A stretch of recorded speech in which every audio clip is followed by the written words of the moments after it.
Hello, everybody, and welcome back to OSCA's Truck Series. Tonight, we're at race number 5. We're here at Martinsville Speedway. It's the half mile of mayhem. It's the paperclip, and we're under the lights tonight. Things could get crazy. Hopefully, there's no full moon out there tonight. And I'm your host, Michael Goodman, and along with me is Kenneth Bueno. Kenneth, you know, this is lesser known, more known as the paperclip, but also known as the half mile of mayhem. We might be in store for some mayhem tonight. Yeah, Mike, and this is going to be quite possibly the most chaotic short track race we see this entire season. We took a trip back to the Monster Mile last week at Dover, and that had its fair share of chaos, but tonight it will be ramped up all the way to 11, and things will get very wild. There's nowhere to run here and nowhere to hide, so everything you will do will be at face front value, and it is going to be a lot of fun when we maybe give some bumpers a shot and maybe head over here for 130 miles. Yeah, we're here at the Virginia 130, and we have two halves tonight. We'll have 65 laps apiece along with a 5-minute break, and the top 12 will invert before the second stage. And yeah, here at Martinsville, you got tight corners on exit. You're probably going to see a lot of beating and banging, as you see here on the track map. Hidden away in Ridgeway, Virginia. It's a little over a half a mile. Speedway opened back in 1947, and you can see just how tight that track is.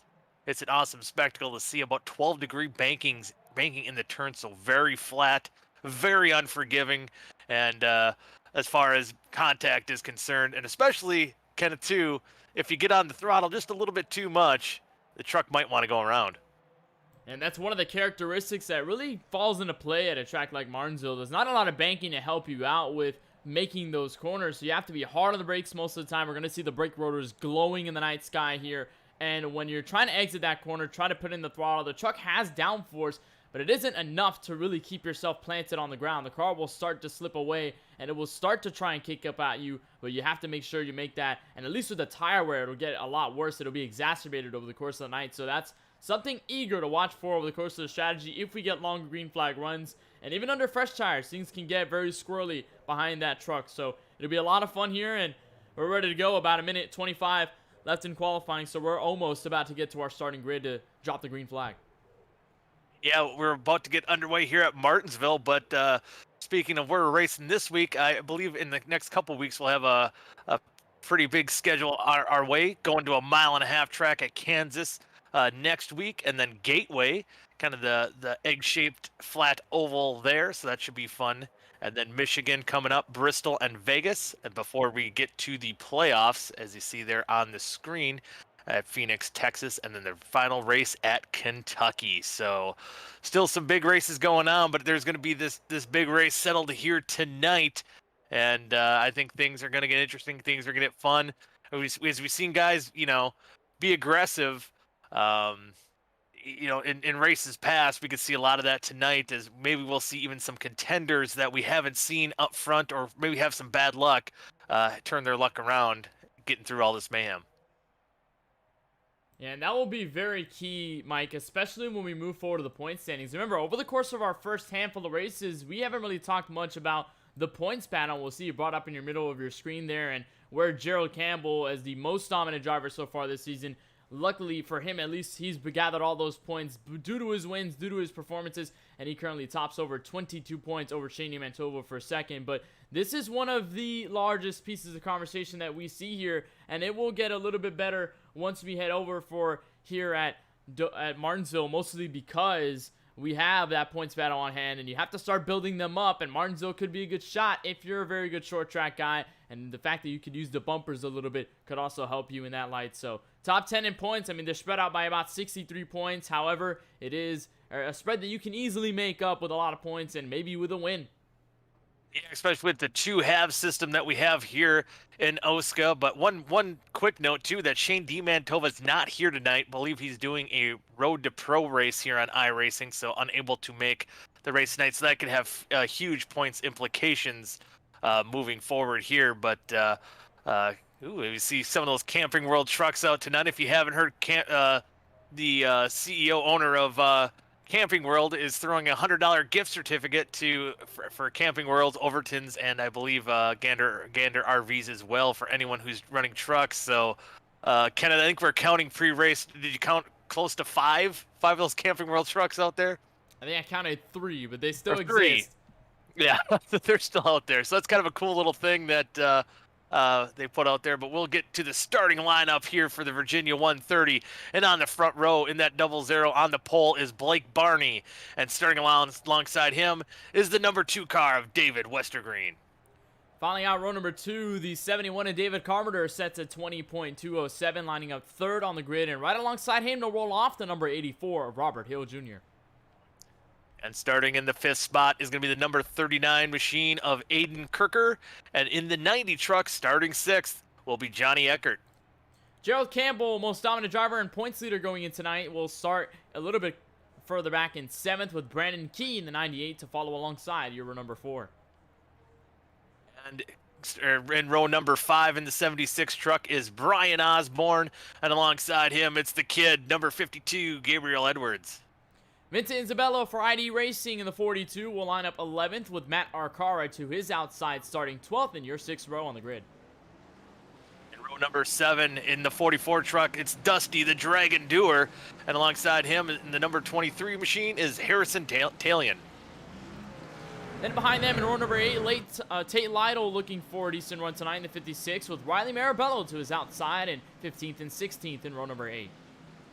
Number 9 in the 24 truck is Steven Schumann and Jordan Owens starting alongside.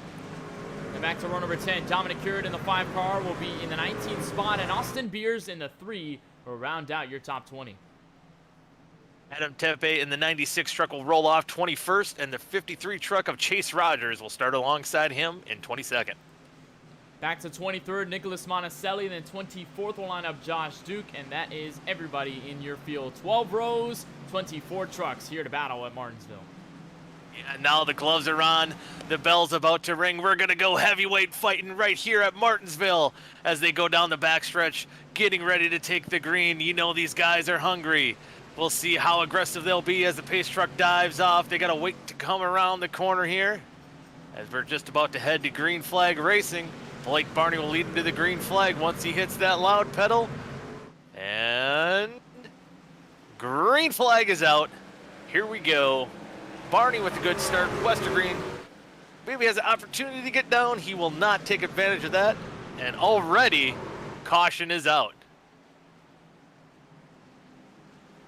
And it didn't take too long. Oh, a little contact there after the caution's already out.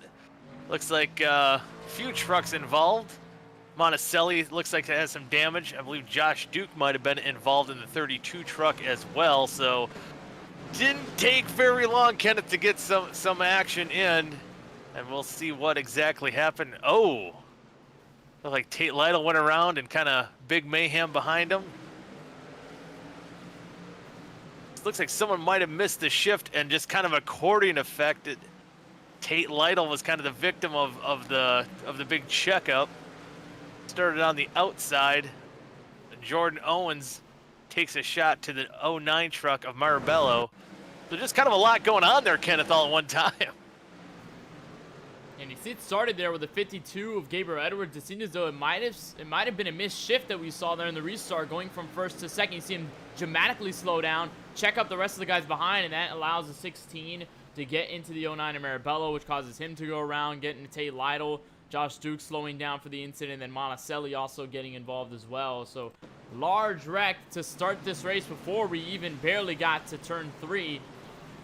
And a handful of trucks involved with some significant damage, and the 09 of Marabello is already listed in the garage.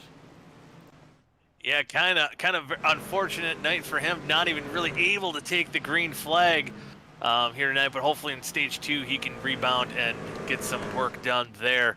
And it's kind of what you alluded to earlier, Kenneth. You know, there's just nowhere to go. So, you know, if someone misses a shift like that on the restart, there's just nowhere, you know, there's nowhere for Jordan Owens to miss the 09, and just how stacked up that field got. It's just so tight. It's kind of, it's like a half a bowling alley lane here at Martinsville. Yeah, we talked about Dover last week, and I think I mentioned just how narrow it can get. Even at larger tracks, sometimes when big wrecks like this happen, the track feels narrower than it really looks. But here at Martinsville, it is as narrow as it looks. It is very thin.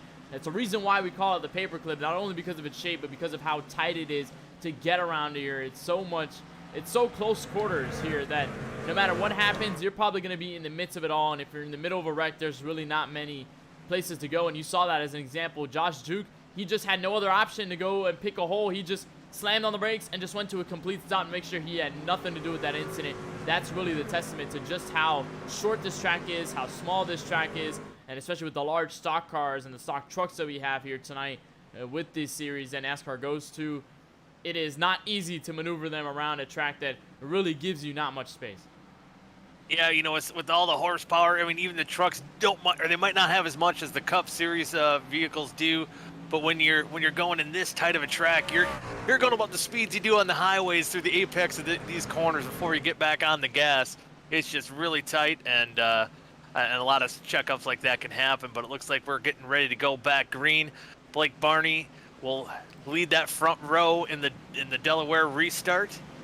So he has that row all to himself. We'll see how this shapes up as we go back to green on lap number 7 here in the Virginia 130 in stage 1. And here we go green. Barney gets a good restart, and those two Camping World trucks behind him will battle it out for second place. But it looks like Carpenter gets a good run on the outside. And again, a big pileup again on going into in the middle of turn 1 and 2. You've seen the 6 truck of Gerald Campbell, our points leader, getting involved. So we're having a hard time getting going here tonight. And yeah, some big names that were involved in that one as well. Looks like some heavy damage to the points leader, and that's something, Kenneth, he just didn't want to see. He had that bad stage in last week at Dover, getting involved in an early wreck, and right now things aren't looking much better here in stage number 1 at Martinsville. You see it right there. It starts with, I believe it was the 76 who got into him. And Ryan, right there just gets turned. Yeah. Yep, that Nickelodeon, pretty cool looking machine there. Yeah, and just get involved. A lot of cars just stacking up again, nowhere to go. Tate Lytle again involved. Yeah, there's a big checkup right to the inside where pretty much that's what I mentioned again. You have really nowhere to go. They check up right in front of you. You see the clip right there to the 6 of Joe Campbell sending him around, slowing on the brakes. You see Gabriel Edwards, the 5 truck, the 32 gets into it. 96 of Adam Tepe, the 84. Really nowhere to go. They're just all trying to be ham on the brakes, trying to find somewhere to be at to get around the wreck. And then at that point, they're sliding up the track. There's really nowhere to go. Unfortunate for the guys in the back, and really unfortunate for our points leader, Gerald Campbell, who was heading into this race with a good amount of steam. And now he's got a very damaged Chevrolet Silverado, and he's going to have to limp it back around. Yeah, and kind of feel bad, too, for the 32 truck of Josh Duke. He got involved in that first incident, and he took some heavy shot in the front end of his machine. And one interesting note, our leader, I believe, might have had some connection issues. Barney not on the track, so mark it down now as the new leader as David Carpenter in the 71 truck.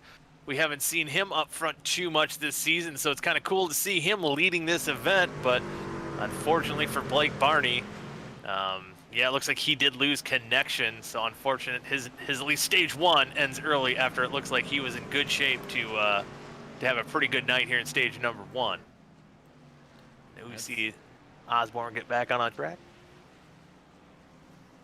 That's very unfortunate for Blake Barney, doing so well over the course of the short track stint from New Hampshire and pretty much doing well this entire season.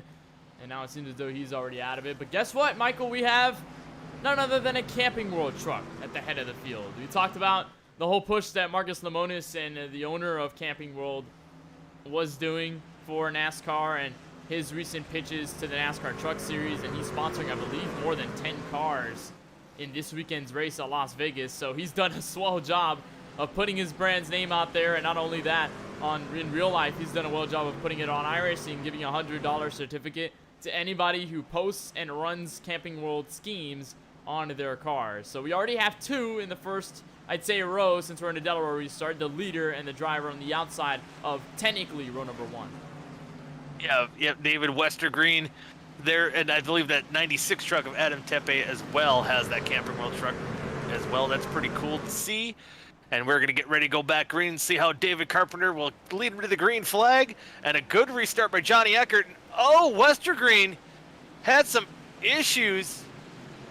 And again, we don't really get going. And I'm not sure what happened there. I don't know if that was an issue with maybe some of his equipment there. He just veered straight left into that inside wall. Luckily collects no other cars. But unfortunately, once again, brings out another quick caution. And again, David Westergreen, all he needed was to catch a break. He was running up in third spot, and it looks like his night might be ending early here tonight. You see, it's just weird, just veered straight to the left. Yeah, there's something very unusual there. I'm wondering if that had to be a wheel issue, don't you think, Kenneth?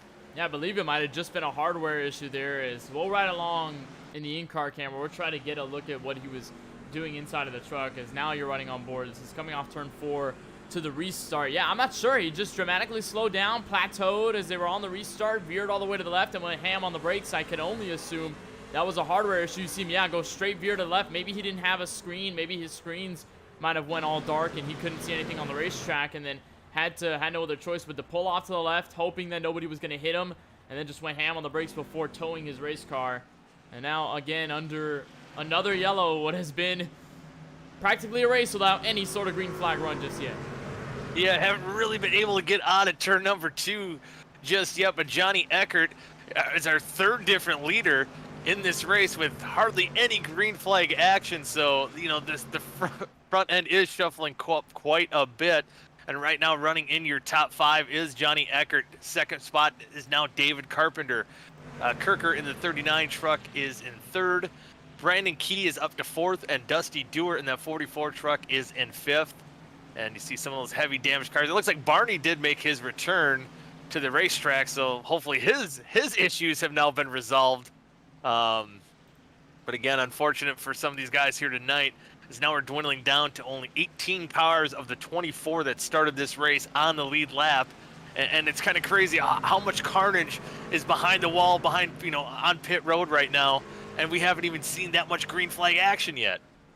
Yeah, it's already been intense. And the worst part about this, Mike, is that the track is so short that if you get into an incident, let's say this early on, you're going to be a high susceptibility to go a lap down. It's not too long around this racetrack. At race pace, it's about 20 to 22 seconds. So it's not necessarily a short way around this racetrack. So at that point, once you get damaged, once you have to go down pit road, all of a sudden in a blink of an eye, you can go 1 or 2 laps down out of nowhere, and then all of a sudden you get put into an uphill battle where you have to practically just hope for more yellows in order to grab the lucky dog and get back to the lead lap in order to compete for this race. So even though we haven't seen pretty much any laps under green flag conditions, it's been fairly tough for the drivers who have already been involved in a handful of crashes and have damaged race trucks. They're having a lot more to deal with as the night progresses, and we're about to go back green very soon on lap number 19, and already 18 laps, and all of them have been over to yellow. It's felt a lot quicker than it seemed. Yeah, you see Westergreen under that last caution, already 5 laps down, but Eckert's going to try to lead him to the green flag, get our first green flag lap in. Will we do it as we go back green here in the Virginia 130 on lap number 19, as Johnny's going to take it down into turn number 1. Let's see if these boys can make it out. Ooh, and we don't. We almost got out of turn 2 there.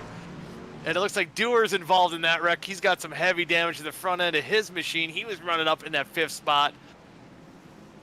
So we almost got there. Oh, Robert Hill Jr., it looks like heavy damage to the back end of his truck as well. So let's see what brought out this latest yellow. Oh, looks like that was another chain reaction of the 53 truck hooking Robert Hill. I think Dusty Dewar got involved there too, just probably very unexpectedly, not knowing that was going to happen behind him. So the 53 truck of, I believe that's Chase Rogers there. Just maybe not realizing he was 3 wide at that point. And, ooh, a hard hit to the side for Dusty Dewar. And that 93 truck, you've seen him, Bonicelli, getting some earlier damage as well. Take just one more look at it. Just that quickly. maybe not even getting up to speed. Around goes that 84 truck, and I'm sure if you're the 84 truck, he might not be too happy getting hooked like that going down in turn number 1. Yeah, it was not a decent situation there. As you see the 84 now pulling out of pit road for damage repair. Josh Duke is also getting some service. He has damage to his Chevrolet Silverado. It's not been easy, I'll tell you, Mike, between these first couple laps and this first segment of this half of 65 laps, and we've gone pretty much almost every lap of it under yellow flag conditions.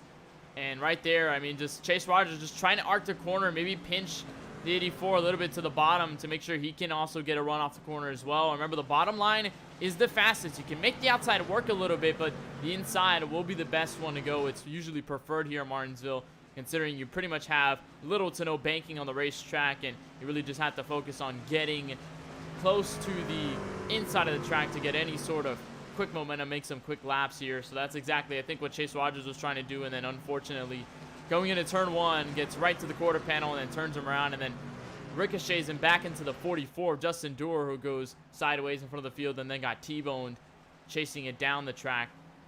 So unfortunate, and already about halfway through this first stage, and it seems as though the officials are calling it single file. They're hoping this could bring some better green flag racing.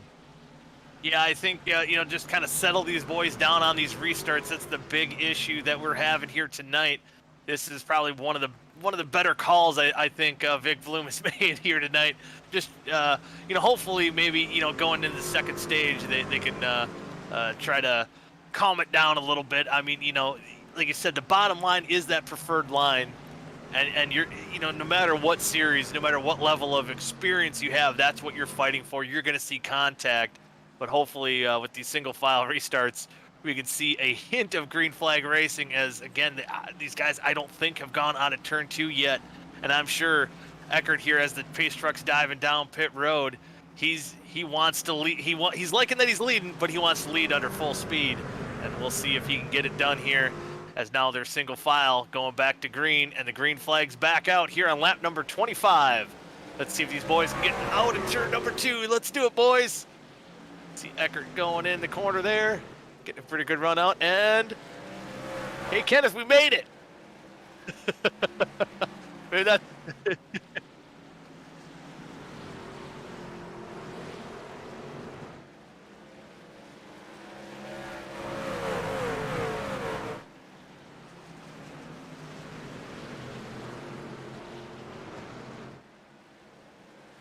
Yeah, right now it looks like everyone's just kind of riding around, trying to feel it out. It's been a little while since they ran green flag laps, probably been since practice, but now we're getting going as we see Gerald Campbell trying to make his way up through the field with that heavy damaged Chevrolet Silverado and trying to get that points lead, as we see a little battle here between Tate Lytle and Rogers. Rogers shoots the corner and Lytle goes by, and here comes, I believe that's Austin Beers in the 3 truck. And yeah, he tries to go by, and now Lytle's feeling the pressure from Dusty Dewar as well. But right now the best battle's going on back here, and I believe that's right around for the 8th spot between Tate Lytle, Austin Beers, and Dusty Dewar. And let's see, I think even behind them, I heard there's some displeasure with the 53 truck, trying to get that stuff settled out here, as we see Campbell trying to get around, and he loses them positions to the 76 truck of Osborne. And now it looks like they're going to kind of kick him out to the outside. He's probably going to fall back a little bit. But as of right now, your leader's still Eckert, but he's got those 3 trucks behind him of Carpenter, Kirker, and Isabella, and even throw Brandon Keys up there in the mix.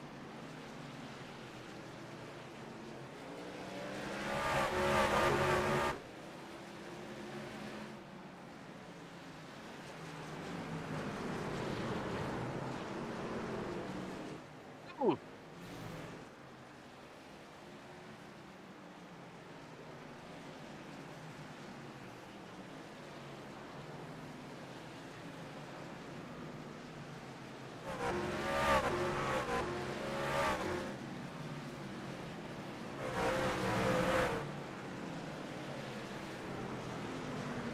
Yeah, it's Robert Hill in the 84 truck, and right beside him in the 52 that's going to be, I believe he might be a couple laps down. That's Gabriel Edwards. He's trying to fend him off, but right behind there in the 23 truck, as you see that red and black machine of Harrison Talion, he's trying to battle it out there as well. And oh, there's contact between the 84 and, oh boy, was that payback? There might have been some payback there. I think we might have caught it as the 84 sends the 53 truck around of Chase Rogers, as we see those two guys get involved in the last restart, and they bring out this one as well.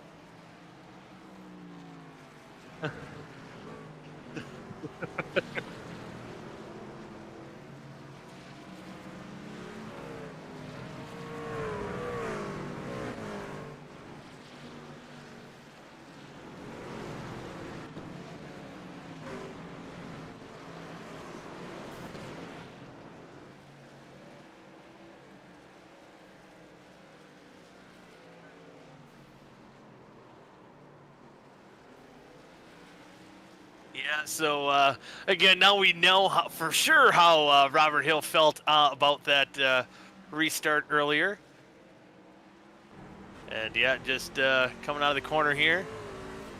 Ooh, probably gave him a little more of a door slam than I think he intended to, so then he capped it off with the old spin there.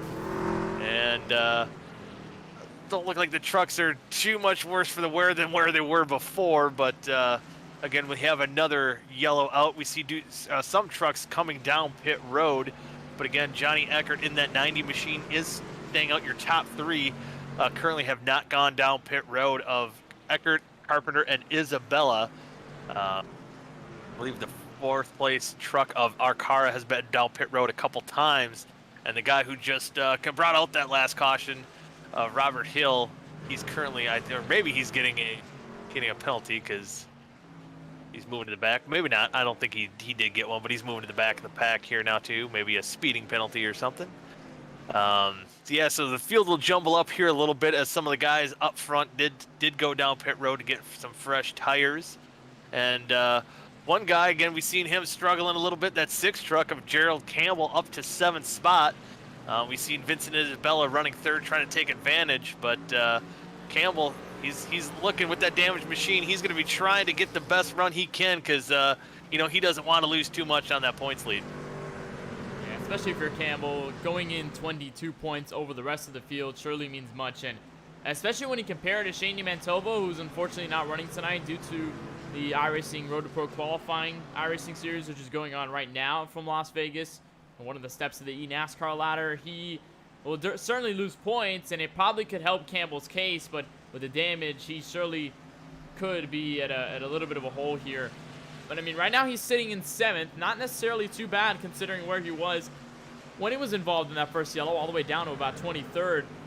And the good news here is that he will be sitting right between the top 5 if he stays here, finishes in 7th at the end of this first segment when we conclude lap 65, because then top 12 will invert and he will have a fresh truck and a reset, another chance to do well in the second part. Yeah, and indeed, and he's 7th spot. He's only 4 spots right now currently behind kind of the next guy racing behind him in the points of Vincent Isabella. But I have to say, while we're under caution here as well, if you want to or need to have any comments, questions for us up in the booth here, you can use the hashtag #KBRN, and we'll try to answer those questions the best we can as we get ready to go back to green flag racing here in the Virginia 130, and Eckert will lead him down here on lap number 39 as they're still under the single file restarts. But Vincent Isabella, he was trying to tuck down, trying to take that 2nd spot away, and we see racing in the back of the pack. Rogers already getting some heat from that 39 machine. Here comes Matt Arcara. He's coming from that 4th spot. He's going to put the heat on Vincent Isabella as they're coming out of turn number 4, but so far they're going to stay single file here on lap 40.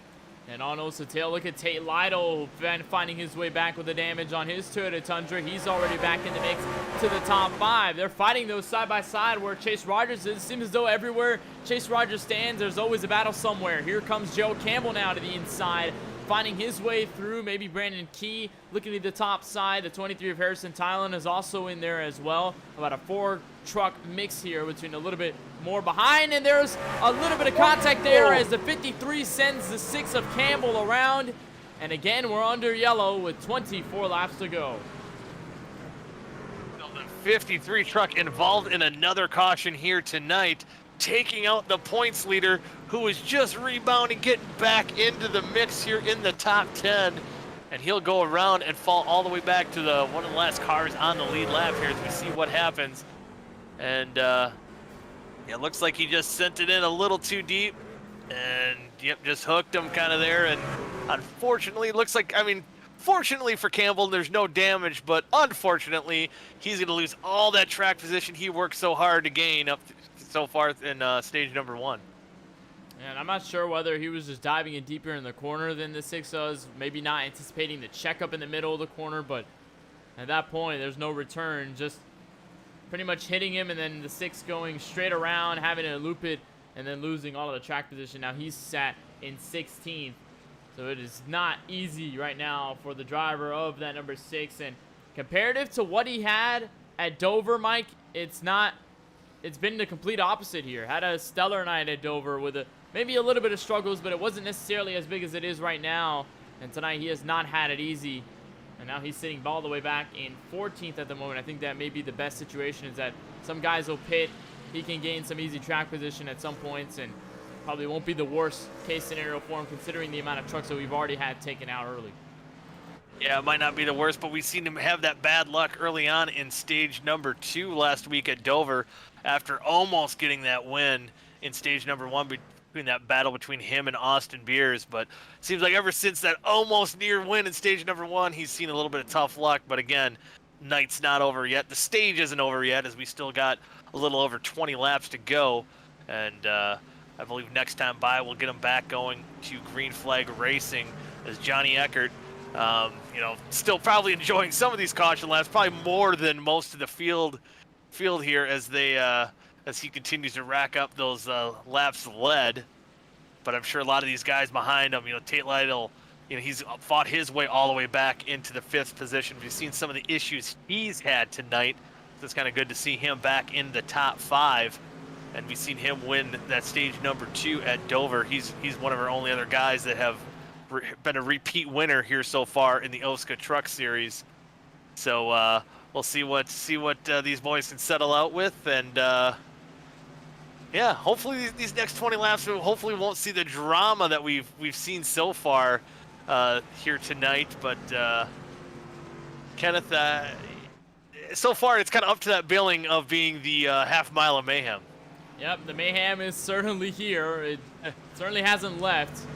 But the thing here I'm noticing is that while we're under all these yellows, while we're sticking onions, you see a couple drivers getting their laps back. Blake Barney, who disconnected, he is reconnected, so he's getting some of his lap backs. You see Monticelli also in there. Josh Duke also going back around to the tail end of the field. What I'm noticing here is that this is only good news for Johnny Eckert, because if the yellows continue to go out and he continues to hold the race lead, he doesn't necessarily need to fight for position, considering the fact that he's spending most of the time behind the pace truck while the field is frozen. So unless he pits, this could be an easy win if we get more yellows as we come off turn 4. Going to take the green flag single file again. Back to Green Flag Racing here on lap number 47. Let's see if these boys can duke it out under some green flag action as we're back going green, as Eckert's going to lead them down into turn number 1. So far, for the most part, in that top 5, things are staying single file. Looks like Aiden Kirker was trying to get on that outside, but nothing doing, as he's now trying to look, but couldn't quite get to the back bumper of Tate Lytle. But behind him, Brendan Key and Harrison Talion. Oh, Talion in the wall, able to stay out other trucks' contact, but that's definitely going to slow his momentum. And right now, it looks like he might be the odd man out, kind of being hung out to dry. And he's stuck on that outside. He needs to find some space quick. I think now may be that opportunity if the 44 Dewar doesn't really send it in the corner, and he'll give him the space, though. And that's not really the best place, as now we have another yellow out on the racetrack. Chase Rogers and the 5 of Dominic Currid involved in an incident on the outside of, I believe, what might be turn 3. Yeah, we've seen how well that 5 truck in stage number 2 last week at Dover ran, and unfortunately getting involved in that wreck. And I believe he's been 29 laps down. So interesting to see what happened between him and Chase Rogers, again getting involved in another incident here. And Oh. that kind of happened. Oh, Schumann kind of getting the bumper there from not maybe the 5 truck of Curate not anticipating the wreck in front of him. So let's see what happened here. What set up this caution? And it looks like Rogers, gets a little contact from Schumann, gets sent into the corner. So again, maybe some of these guys maybe not anticipating what braking points some of these guys have going into the corner.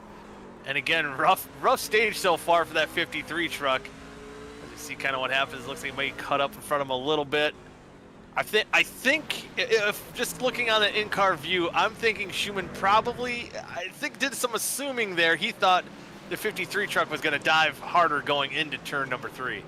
Yeah, and that's another thing when you go to more places like Martinsville, places like Bristol, where you have to be hard on the brakes. Even at road courses, when you're hard on the brakes, you're not really knowing when the other driver is going to brake. You don't know if they brake a little bit earlier. You don't know if they decide to dive it every single time in the corner. That's, I think, what happened with Steven Schumann. He checked up a little bit to make way for the 53 and then tried to accelerate, but by that time, the 53 was already ham on the brakes to set up for the next corner, and the 24 was going to elect to brake a little bit later, which caused that miscommunication, and then he got into the 53. Dominic Curd gets into the back of him. Josh Duke, nowhere to go.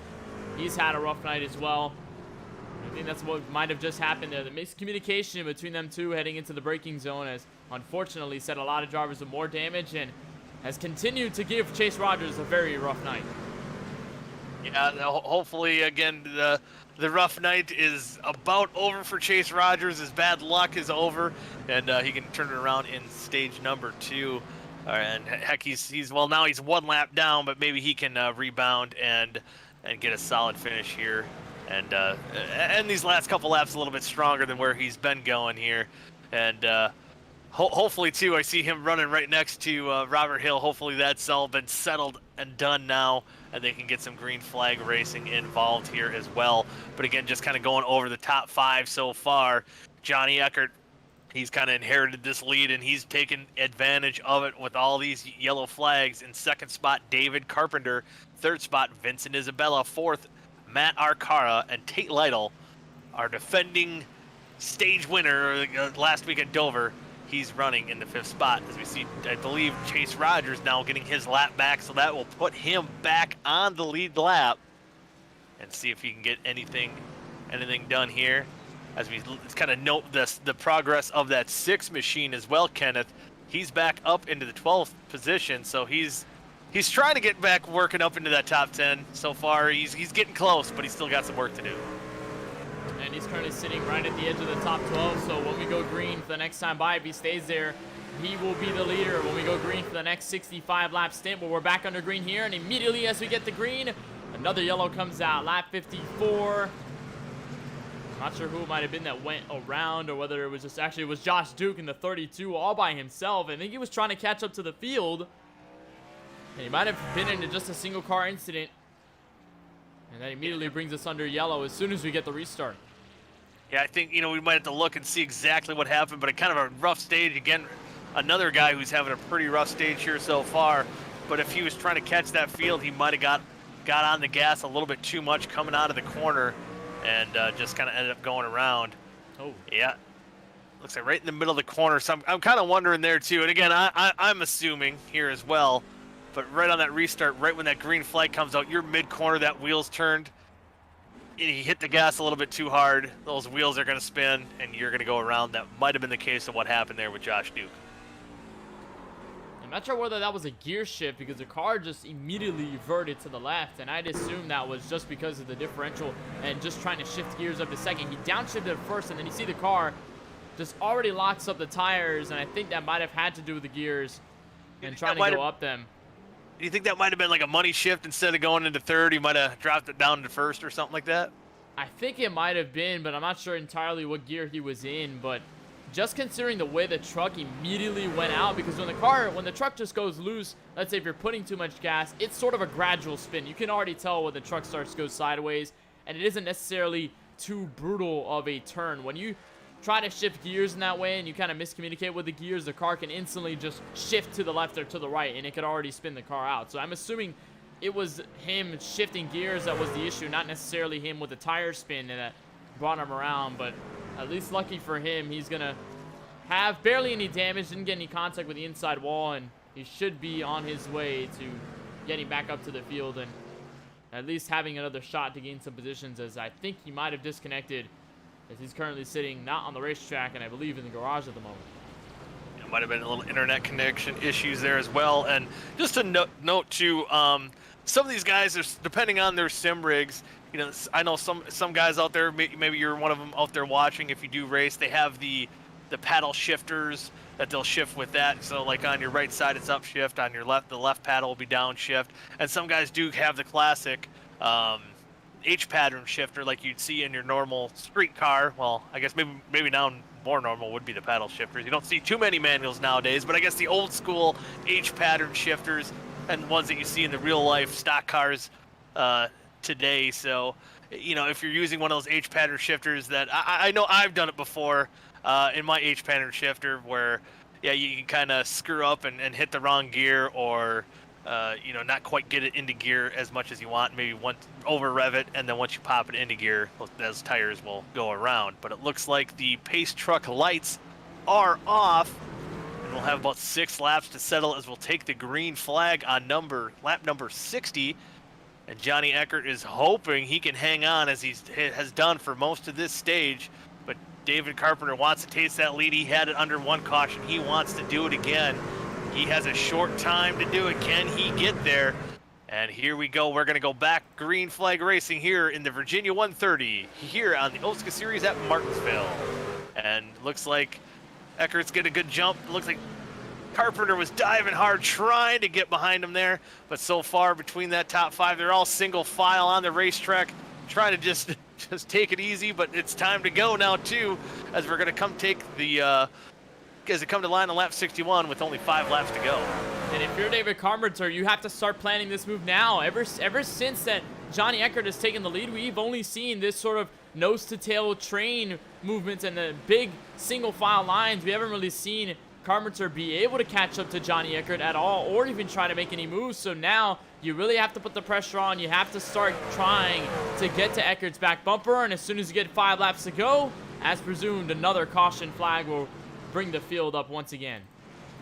And now it's going to get interesting as we have a green-white checkered situation. We'll see. We see what happened here to bring out our latest yellow. Again, as we only have a few laps to go here in stage number 1. And let's see if we can find out what exactly brought out this latest yellow. Oh, looks like the 24 and 53 truck once again being involved in the yellow. And there maybe, I think Schumann thought Rogers was going to give him the room, and it appears that wasn't quite the case, as Rogers tried to go on that inside line as well. So once again, a 53 truck involved in another caution, and 24 as well. So kind of some repeat offenders here tonight so far. Yeah, but I'm not sure whether this was intentional. This was just a look to the inside, it seemed as though, for Schumann, and unfortunately they both get collected again in another incident. This is the second time they've been involved in a yellow flag, so it has not been nice between these two. And I think it's been safe to say, Mike, for the officials, it's been the clear decision to go single file, because at least you don't have all the trucks clustered in together, and at least you have maybe less likely of an incident to occur out of it. We're still seeing it, however, it's not necessarily as big as it was when we started this race. And gonna be 3 laps to go. And I think, Mike, we talked about at the top of the broadcast, or at least before we got live, we talked about caution clocks being a factor.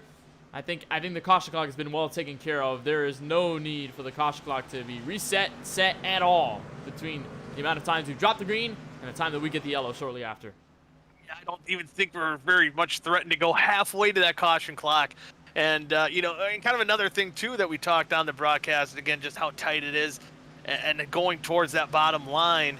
And, you know, I think it was just another assumption move there by the 24 Schumann, as, you know, he thought that the 53 truck was going to kind of give him that space as he dived hard in the corner. And it's so hard to do. It's so hard to time here. These guys, a lot of these guys, this is a brand new series. We're going to some different tracks, and they haven't really raced each other that much, so it's kind of hard to, anticipate what the guys are going to do. And here at Martinsville, even if you've raced with these guys before, on the same track, sometimes it's hard to anticipate what these guys are going to do. And I think that's kind of happened twice now with Schumann getting involved with Chase Rogers, that 53 truck. But that's going to shape up here for a green-white checkered finish. And again, I think the single file restarts, Kenneth, will help. But I'm thinking also too, we're going to see maybe something similar to what we just seen, what brought out this last yellow, because they're going to have to fight for everything they're going to get, and there might be a few dive bombs going into either turn 1 or turn 3. And the big question I have here, Mike, is what David Carpenter is going to do. He's going to probably try to charge for this win, and unlike double file where he would have to look to the outside and probably be trapped up there and maybe just have to worry about getting a good restart, it'll now be just behind them. Can he mount up a charge into turn 1? Maybe give the bumper, send the 90 out of the way for the race lead and for the segment win. Looks like he might have been laying back there trying to get a good restart as we're going back. Green flag racing with the green-white checkered finish. Who's going to win it? As Carpenter gets a good run going down into turn 1. As Isabella, too, trying to make a power move on the outside, but that might not be a good move. As we see another truck going around on the backstretch. There's a big pile, or almost a big pile up. The 39 truck of Kirker, who is running up in the top 5 for most of the night, he goes around. And again, without seeing the replay here just quite yet, it might have been one of those cases where these guys were trying to fight for anything they could get and going down into those corners. That's where it's easy to go around. So we'll bring up the replay here. Just as they go back to green, you see Brennan Key gets on that low side. Kirker looks like he was trying to block there for a little bit, then gets stuck on that outside lane. And it looked like just a little bit of contact there between the 98 of Key and the 39 of Kirker. And yeah, I think even just how that whole thing played out there, Kenneth, I think both drivers with the kind of the block and maybe the aggressive move there also by Keys, they kind of just set up bad angles going into the corners. And maybe that 39 truck just couldn't carry the speed that he wanted to going throughout the apex of that corner.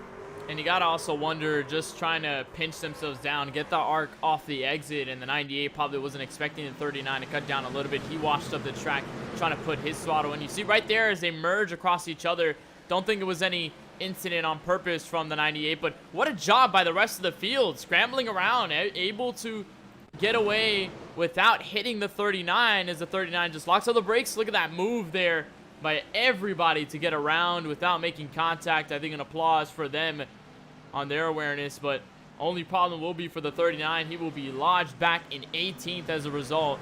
So the entire race that was filled with a decent run, top 5, top 10 for Aiden Kirker, will now be having to claw his way for position on another green-white checkered attempt.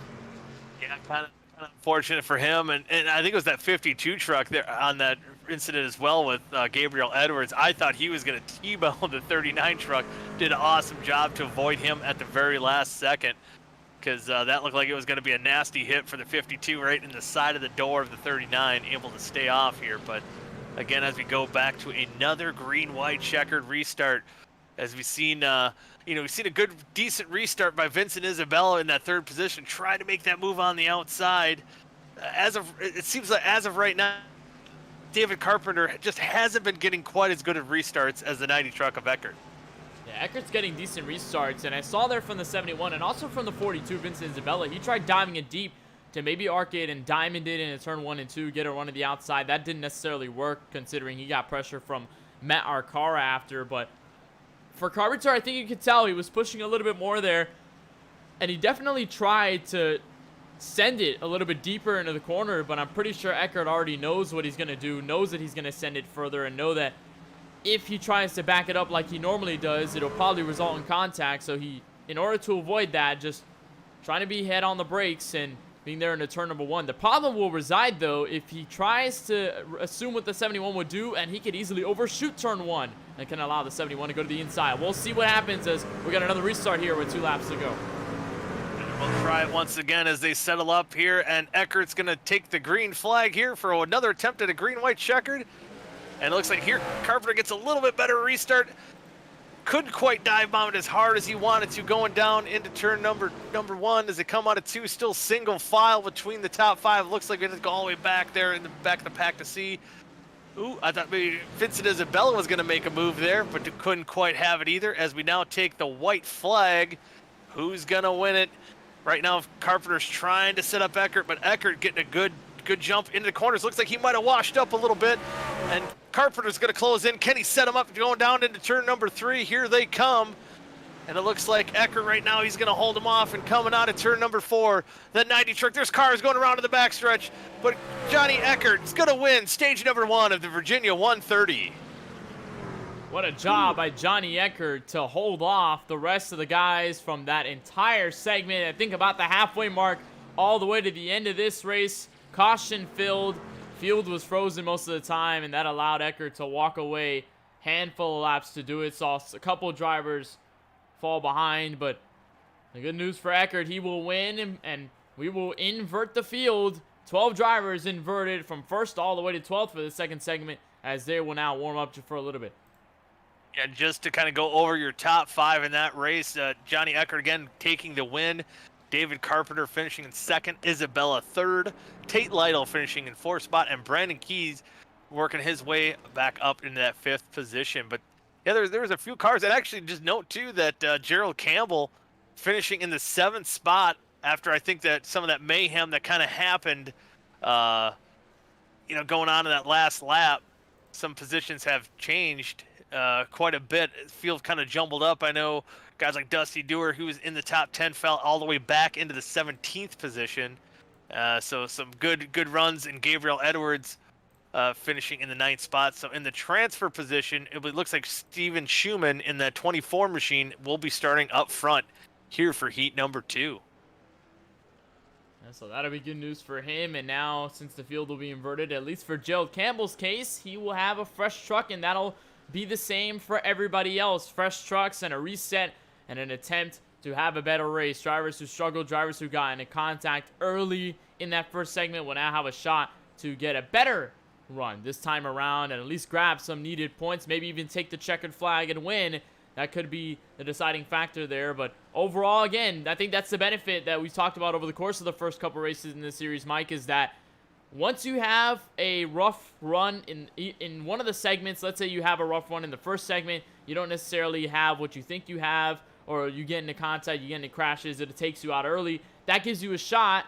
You reset, you rebound, you get a fresh head, and all of a sudden you can be back in racing, and you know what you learned from that first segment. Or if you got taken out, you have another chance to prove your worth here at this track and in every venue that we see this season. So that's one of the best things that the drivers have, and a big positive that comes from this type of format in the OSCA Truck Series. Yeah, I think that's, a lot of these guys who had some of that tough luck in stage 1, that's what they're looking forward to. And maybe if your truck was maybe a little too tight, or maybe that style doesn't quite suit you, as you kind of notice here as they're kind of warming up here for stage number 2. They kind of did an invert on how the day set up. It was almost like it was a sunrise, not a sunset. As we see now, the sun's going to be out as it's kind of morning here at Martinsville. So the track might be a little bit slicker. So it might suit some drivers better than others in how they ran in heat number 1. And that'll help. The change of conditions here in the track will certainly help. I think what I mentioned, that under the lights gives you some more grip, but in terms of that, once you're under the day, there is a little bit less grip. So maybe we might see some drivers kick out the rear ends a little bit more. We'll see if this is a cleaner race overall, because this is just another chance for the drivers to assess themselves. And we had a word from the officials that in terms of the restarts, they will all be single file just as they were in the first segment. So I don't believe we'll see double file apart from the initial start, but we'll just have to see when they line up behind the pace car to do so. And that will just be something to wear or to know about for every single driver. No double file. We'll stay single file every time we go green. Yeah, it's something, we've seen how the boys couldn't play nice here tonight, so they're going to keep them single file and hopefully we get a little bit more green flag racing here. But I think as we got a little over a minute left, we'll take a quick break before we start stage number 2. Again, you're watching the Virginia 130 for the OSCA Truck Series here at Martinsville Speedway, and we'll catch you back on the other side of the action for stage number 2.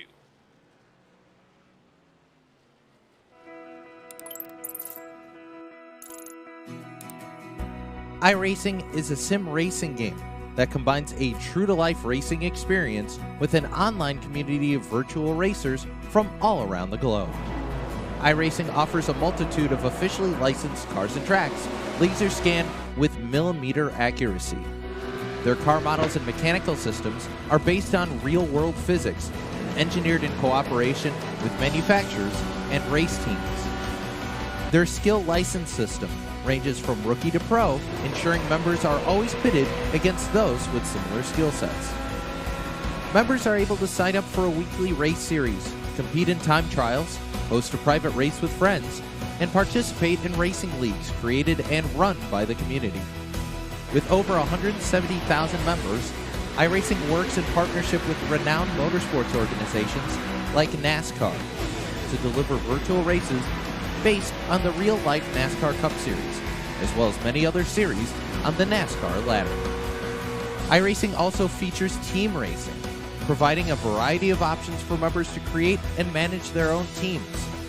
Race with friends or real-world teammates in full-length endurance events like the 24 Hours of Daytona, Spa 24, or the Bathurst 12 Hour.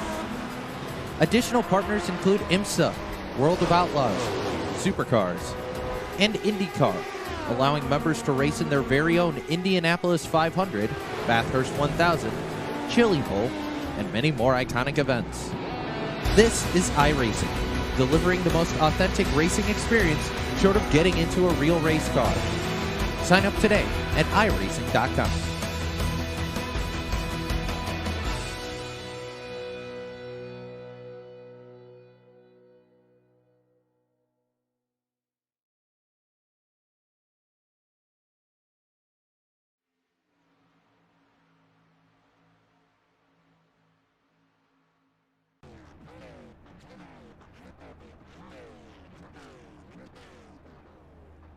And welcome back to the Virginia 130 as the field is getting gridded up for stage number 2. As you see on the pole here for heat number 2 is going to be Steven Schumann, and you see right alongside him is going to be Osborne in that Nickelodeon machine in the cartoon kid there in the 76. Kirker will start in the 3rd spot, Gabriel Edwards in 4th, Harrison Talion in 5th, Gerald Campbell, our points leader, finished right in the middle of the invert in 6th, Austin Beers 7th, Brandon Key 8th, Tate Lytle 9th, and Vincent Isabella will round out the field for the starting in the top 10. So again, now we got new players up front once again. And will these boys keep it a little bit cleaner than what they did last time, Kenneth? And I'm expecting to see maybe a little bit more beating and banging here as well. But maybe these guys learned their lesson and maybe we'll play a little bit nicer. Yeah, we hope so. I mean, maybe with the lesson grip, maybe we'll heed the drivers to be a little more cautious on the gas, maybe throughout. But hopefully we see a cleaner stage. Hopefully we're able to get quickly throughout, because it took a little while to get over that first segment, mostly because we've had so many cautions. Hopefully it'll bring a lot better racing here, and we can get some green flag runs, maybe get the caution clock in effect, get some strategy in here. That'll also help, considering the fact that we didn't see any of them. But Steven Schumann and the 76 of Brian Osborne will lead us to green. The drivers finished 11th and 12th in the first segment. Yeah, Schumann will lead them down to the green flag here, as this is going to be our only double file restart here at stage number 2. And they're off, and it's a pretty much dead heat going down into turn number 1, as it looks like they're still under the pace laps, and let's see if they can do it. And they get out of turn number 2 as they're side by side for the lead between Schumann and Osborne. Osborne fighting hard on the outside. How about Gabriel Edwards in that pink machine trying to fight out around on the outside as well? But here comes Kirker. He wants that redemption after running in the top 5 most of that race, or stage number 1. Oh, and he makes contact with Osborne, and they still keep it straight. But and the field checks up behind him. It looks like Brandon Keys went around to the 98 machine. And 3 other trucks involved: Vincent Isabella, and I believe the 96 of Adam Tepe, and indeed it is. And it seemed as though we went clean there, almost when turned around. The 76 almost got completely turned 180, and that probably would have been the yellow. When it said the 98, you saw him in the rear end of the picture. He got turned around as well. That's the reason we're under yellow here, lap number 2. And again, I think it was a great save by that 76 of Osborne, but I think it was just an accordion effect as you seen the field kind of spread out, trying to sell it out after that incident between Osborne and Kirker. I see the field kind of checking up. Oh, it looks like maybe Carpenter washed up the track a little bit as well. And then looks like Vincent Isabella just makes some contact as a lot of the cars washed up the track and the field kind of piled up behind him. And again, a tough break for Isabella now too, that he was kind of starting behind the 8 ball as well, trying to take advantage of a good points night after Gerald Campbell's, well, I guess still ended up 6th place finish. But he gained a little points there in heat number 1. But he's, if he wants to gain any more points here tonight, he's got an uphill battle now after getting involved in that incident.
These trucks are pretty tough as far as, how many hits they can take. But as you said, if you're at a bigger track, no matter if you take a hit or not, how aero dependent these trucks are, it will hurt you quite badly.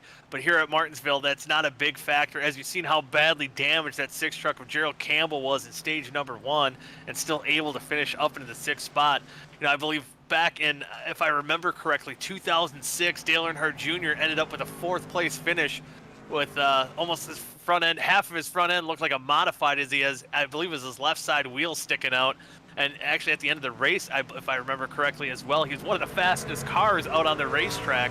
So again, this is one track where aero is not going to be a key factor in this race. But as of right now, that pink truck of Gabriel Edwards, kind of a little chrome finish to it, looking pretty up front. And he's going to try to keep that truck as clean as the other pink truck did of heat number 1 winner of Johnny Eckert, as the pace truck's going to dive off here. So again, we're going to the single file restarts. We're going to go back to green flag racing here as they kind of go all the way up to the top side of the track. And they're going back green here on lap number 8 of 65 here in stage number 2 at the Virginia 130. And I think we have a caution once again. And the 84 truck of Robert Hill Jr. getting involved again, and I thought maybe there might have been another incident post-caution, but both cars able to keep on going and ticking. And again, a very unfortunate night for Robert Hill Jr. as well. He started all the way back at 20th, and he's currently in the 18th spot after getting spun out there. We're maybe back at 20th now. It looks like Barney gets in the back on the exit of the corner, getting in the back. It looks like maybe a separate incident with the 93 machine as well. You see Dewar wash up the track. He's got some damage to the back end of his machine as well, as you see some pretty heavy damage to that 44 truck. So it looks like 44 did not get a great restart. Might have stacked those guys behind him up just a little bit. And was this another case of maybe a shift miss there? I think it might have been here with the 93 of Monticelli. It seemed as though he had the same issue that Josh Duke did in the earlier segment, or at least the early part of the first segment. You see him there just go straight around. Good thing that he has no damage, though, on his truck, and that he's able to continue with a clean race truck. And I think the situation up here, just trying to arc it down, the truck looked a little bit loose at the exit of 4, and then I think Blake Barney just gave him a small little tap. sent the 84 around. I think minimal damage to his truck, so I don't think it should be too detrimental. The only thing that'll be affected really is track position, which we've already seen it go tipsy-topsy-turvy everywhere for multiple drivers, no matter where they are. So at least for now, to get it out of the way early could be the benefit for the 84, but they'll be starting near the rear of the field, and it seems as though none of them will go down pit road. Yeah, I think so far not many trucks taking advantage to go down pit road. Yeah, you know, for Robert Hill, you know, we're still very early in the race. We've seen Gerald Campbell, even in the midway point of stage number 1, you know, have to go all the way to the back and able to work his way back up into the top 10. But, you know, with incidents like that, and especially I think when you have the track going into the sunrise side, or sunrise here as well, you're going to see the cars are going to be a little bit more unstable coming out of the corner, so it doesn't take much contact to turn these trucks around, and I think that, again, that's probably what we saw there a little bit. But you know, this might not be quite as hectic and chaotic as we've seen in stage number 1, Kenneth, but certainly, again, you know, when you're at the paperclip here at Martinsville, there still might be some tempers to be had here before this night's through. It's following in the same way, Mike, as it did in the first segment, the first 65 laps of this race. Although the single file restart format has helped in terms of minimizing either very big crashes and having pretty much track blockages with multiple drivers involved, it's more so maybe 1, 2, 3 car incidents that have been as a result of a lot of these single file starts. So maybe the cautions are still coming, but probably at less density than it used to be when we go double file most of the time. So I think that's the benefit that comes with these starts here. But again, I mean, talking about strategy, and really we haven't talked about it all night because it really hasn't been a factor. I think we pretty much saw the lap leaders in the first segment pit, I think, a record number of once, which they got fresh tires. So at least that's going to be the situation here tonight if we continue to get more yellows, as Pace truck is down at pit road. Gabriel Edwards will lead us back to the green flag. Oh, he looks like he might have missed a shift, and he gets into the wall, and Schumann's going to go around him, and he's going to stack up the field a little bit, and another caution comes out, and Schumann's going to inherit the lead after that incident. I wonder if we had another stack up in the back of the field, and this time Matt Arcara is the victim here. We'll have to see what happened on the replay, but once again, you know, it might have been a case of a accordion effect that happened there as well after the 52 truck of Gabriel Edwards. Oh, once again, kind of getting out of the corner. That might have been more of a wheel spin coming out of the corner. Let's see one more time here. Yep, just lost it. Yeah, just lost it just a little bit, and it was just enough to bring out the caution. Gets a little damage, I believe, on hitting the inside wall. Oh, maybe not. Nope, I think he had that damage from before. As we've seen there, interesting restart. I don't know if he spun the tires, which I don't know if these trucks will do if they have quite enough power to do so, or if he missed a shift.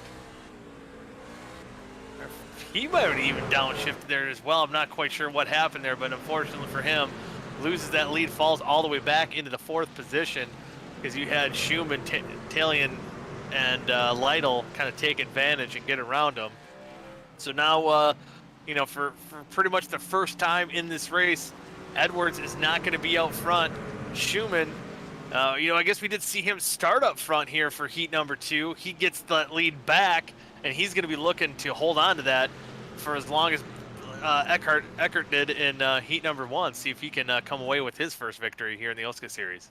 Yeah, what was a damage-filled first segment could now turn around to become a damage-free segment for the 24 Steven Schumann, so at least this could be a good news situation for him. Tate Lytle also with his struggles in the first segment. He's now bound up, a little bit of damage to the rear end, but it doesn't seem to be too much. How about Gerald Campbell sitting the 6th truck in the 6th spot? He's currently running fairly well, a little bit of damage as well, but it doesn't necessarily seem to be too large. But at least the biggest factor here when we were going double file starts is that for the most part, you can have those large crashes, and if you're in the middle of the hornet's nest, you're in a very bad spot. You can have drivers behind you getting into contact, drivers on the outside with contact, and that's really what the situation was that really destroyed Gerald Campbell's run to open the race and lost him a lot of track position. But with the single file strategies, it's easier to be in line, easier to follow with the rest of the train, and it's not necessarily as big in terms of being right in the hornet's nest. But in this top 6, top 10, that's not necessarily too dangerous. We're seeing most of the wrecks happen about 15th on back, or maybe 10th on back. We're seeing most of them happen around those segments or that part of the track. So that seems to be the biggest thing. I think the key right now is stay up front, and you should be less likely to get into some contact, although we've seen it before. Yeah, you know, you want to keep that truck as clean as possible. There's very few times, even in the real world, that you're going to bring home a car at Martinsville, you know, looking showroom ready. And as of right now, you see some of the best looking trucks are going to be in that top 10 running so far, as there's not a lot of damaged trucks. Look, we're going to get going back green here on lap number 20 of 65 here at stage number 2 in the Virginia 130. Here at Martinsville Speedway in race number 5 of the OSCA series. As they get back going green, Schumann's going to lead him off and maybe stacked up the field a little bit. And Lytle takes an aggressive angle going into the corner, and Gabriel Edwards goes around. And it looked like that kind of just, there was a little bit of a jumbled restart there, and it kind of stacked up almost a 2-3 wide situation. And Edwards, I think, might have got a little contact from the rear end. His truck doesn't look too much worse for the wear. A little bit of damage on the right rear of his machine. Gets sent around, and again, Edwards, you know, battling for the lead not that long ago. Oh, and it looks like Osborne locked up the brakes going into turn 1, making contact with the 52 truck. And yep, just locks up the brakes a little bit and gets into the 52. He goes around, and there goes all the track position that Gabriel Edwards had. And now it looks like he's going to have to work his way from the back to the front. Yeah, tough situation for Edwards there. You saw the 76 just trying to dive it into turn 1.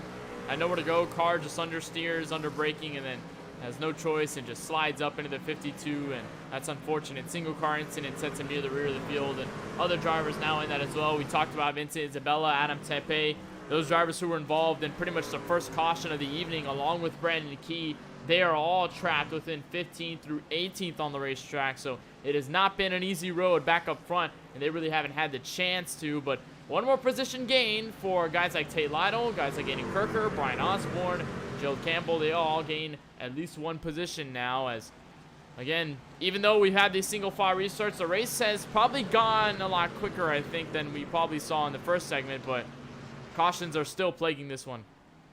Yeah, hopefully we get a few more green flag laps here coming up very shortly. And one note as well, our stage 1 winner, Johnny Eckert, you know, started back in the 12th position. He's already worked his way up into the top 10 in 7th spot, which a lot of it's just staying out of trouble. And he's made one truck out there that looks like he's about showroom ready right off the showroom floor. Doesn't look like he has any damage whatsoever on that machine.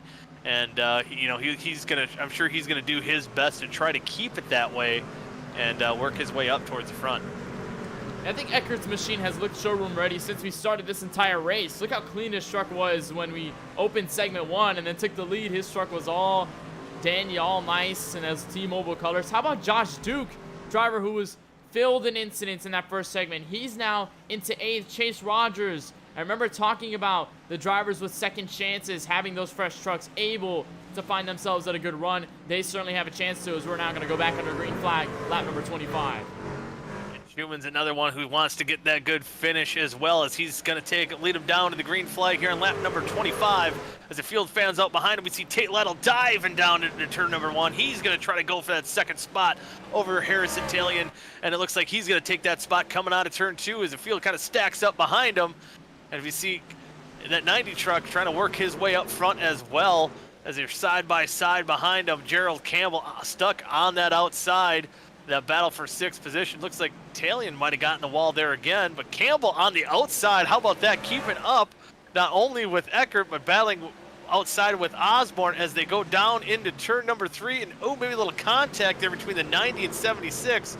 Getting impatient and oh, beating and banging as they're coming down to the checker flag. Oh, our start finish line. Wow. Eckert takes a dive bomb into the turn, and he's going to take over the 6th spot. Yeah.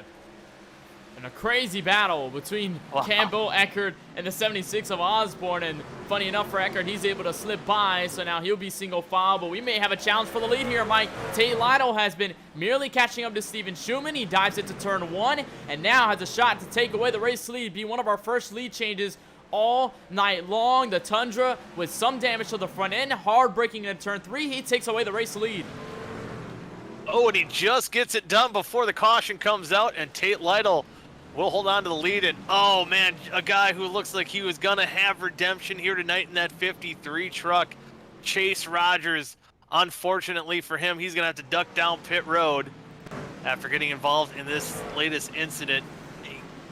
He kept it clean for the most part, and it looks like he's running on the outside. Let's see what happens going down into turn number 1. Oh, it looks like his teammate there kind of sent him up the track, put him in a 3-wide situation at Martinsville. That's never good. Oh, it looks like Duke might have got up into the 53 truck a little bit as well. And oh, a hard hit for Vincent Isabella. And that's going to have some huge points implications. Oh, maybe 53 might have got down into the 32 as well from that in-car view. He tried staying off the wall. A little bit of net code, and oh, hard hit, and another one here between Hill and Isabella as well. So that could have a huge points, again, big implications on the points for that 42 truck, Vincent Isabella, as he was trying his best to work his way back up in the standings. And let's see what happened here in the slow-mo. It's kind of hard to see if it looks like a little bit of net code. It was hard to tell if the 32 truck went up the racetrack or the 53 went down, but either way they got together and caused this latest incident. And that's so unfortunate for both Duke and Rogers. I had just mentioned right before we went green just how well they were doing, and just in the midst of the Hornet's Nest and getting in contact. 3 wide is never fun here at Martinsville, not easy to maneuver. Even 2 wide is just hard to fathom here at this racetrack, so 3 wide is even worse. And then right to the straightaway where things get so tight, trying to keep yourself off the wall while trying to be there and fight with the driver on the inside. It wasn't easy there for Rogers, and then gets into the 32, collects the 42 of Isabella. And even worse for Isabella, how well he was doing in the point standings, how well of a season he's had, especially on the short track side of things, and him for ID Racing. And tonight he's all the way in pit road with a lot of damage and maybe a lot of points lost here. Yeah, it looks like he's going to lose a couple of positions on pit road as the couple of hard hits he took to the inside wall, and between him and Hill Jr. that he's probably got some motor damage. But as we get back going green here in lap number 33, Tate Lytle, he looks like he's had a fast truck all night, finally has that clean air to deal with. He controls his own destiny now as he's going to take him down to the green flag here in the Virginia 130 here at Martinsville. And again, we get a fanning out right down on the restart as they're going to dive down into turn number 1. And see back in there, it looks like almost another 3-wide situation. Eckert kind of on the outside, losing positions as we see the 6 truck and 23 battling out for that 4th spot. And now Schumann, we've seen him leading before. Now he's going to fall back all the way to, all the way to 3rd as he's dropping spots a little bit here once we're getting back under green. But still side by side, it's the battle between that 6 truck and maybe now between the 23 and the 90 of Eckert. And they've cleared up around the top 4 to top 5, but they are still working with each other for position as Johnny Eckert and the 23 Harrison Tylon just scrapes the wall, leads the way for Blake Barney to dive to the inside. Remember, Barney had issues early on after leading the first opening laps of segment 1, and now he's up to the top 6, so he's easily been one of the largest movers. A wrecking blow behind Brian Osborne, and Harrison Tylon made contact. And now the caution waves again, and Monticelli gets turned around, and oh my goodness, he just got sent to the moon. What has just happened here? I'm hoping he's okay, because he might be a little dizzy after flying in the air there. And it was a hard hit for that 76, and his field just stacked up behind him. And it looks like his truck is back on planet Earth there. That was an interesting wreck. A little bit of internet issues there for the 93. Sorry to laugh at that. That was just kind of crazy there. You see that contact between the 23 of Talion and Osborne. they're kind of beating and banging, going down the straightaway, just making that contact, bumping and grinding with each other, and just getting to the corner, loses it. Ooh, the heavy hit. And then I'm not sure what happened here. That was that was strange. I'm sure Monticelli had no idea what was going on there. We'll take another look with Osborne and just having contact here with the 23-year Osborne. And it probably wouldn't look like this would be yellow, considering he didn't necessarily go all the way around, but iRacing constitutes maybe that half spin as a yellow flag. But then I'm not sure what happened with Monticelli here. I don't know what type of contact he had. He initially got turned here. I believe he got contact with the 44, and this was probably under braking, trying to avoid what happened with the 76 as they were all checking up ahead. Watch here with the 93. Here with the 44 Dewar slightly tags him, gets into him, and then this happens. Oh my goodness. Gets sent across the entire length of the track and comes to rest in turn 3. He went for a wild ride. I'm hoping he's not like using VR or something like that, because that could be get a little nauseous there. So if you get queasy or seizures, this might not be a good move here.